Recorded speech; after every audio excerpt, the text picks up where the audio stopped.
మంచి చేస్తే మంచి జరుగుతుందంటారు.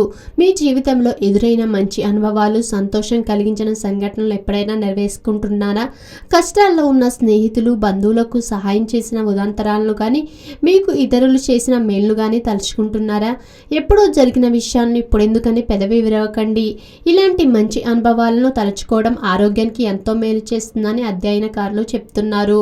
దీన్ని ఒక అలవాటుగా మలుచుకుంటే ఒత్తిడి తగ్గుముఖం పడుతుందని, ఫలితంగా భావోద్వేగాలు మెరుగుపడుతున్నాయని వెల్లడైంది. అంతేకాదు, ఇలాంటి అలవాటు గలవారిలో గుండె జబ్బు లక్షణాలు తక్కువగా ఉంటున్నట్లు మరికొన్ని అధ్యయనాలు పేర్కొంటున్నాయి. కాబట్టి మంచి అనుభవాలు నెమరు వేసుకోవడం ఆరంభించండి. పాపాయి బుడిబుడి అడుగులు వేయటం కావచ్చు, పచ్చటి ప్రకృతి మధ్యలో వేడివేడి కాఫీ తాగటం కావచ్చు. ఇలాంటి చిన్న చిన్న అనుభవాలైనా సరే మనసుకి హాయిని, ఆనందాన్ని కలిగించిన సంఘటనలు ఏవైనా చాలు.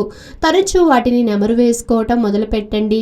ఉదయం నిద్రలేచిన వెంటనే కానీ, రాత్రి పడుకోబోయే ముందు కానీ దీన్ని ఒక అలవాటుగానే మలుచుకోవచ్చు. వీలైతే నోట్బుక్లో రాసుకోవచ్చు కూడా.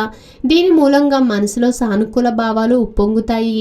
ఇవి ఒత్తిడిని తట్టుకోవడానికి ఎంతగానో తోడ్పడతాయి. నిజానికి మనకు పెద్ద పెద్ద ఒత్తిడిలే ఎదురవ్వాల్సిన పని లేదు. రోజువారీ పనులతోనూ ఎంతో కొంత మానసిక ఒత్తిడి గురవుతుంటాం.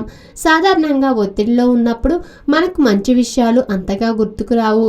ఇది మరింత ఒత్తిడిని, విచారానికి దారితీస్తుంది. ఇది ఆరోగ్యం మీద విపరీత ప్రభావం చూపుతుంది. దీనికి మంచి అనుభవాలను నెమరు వేసుకునే అలవాటు విరుగుడుగా ఉపయోగపడుతుందని అధ్యయనకారులు చెప్తున్నారు.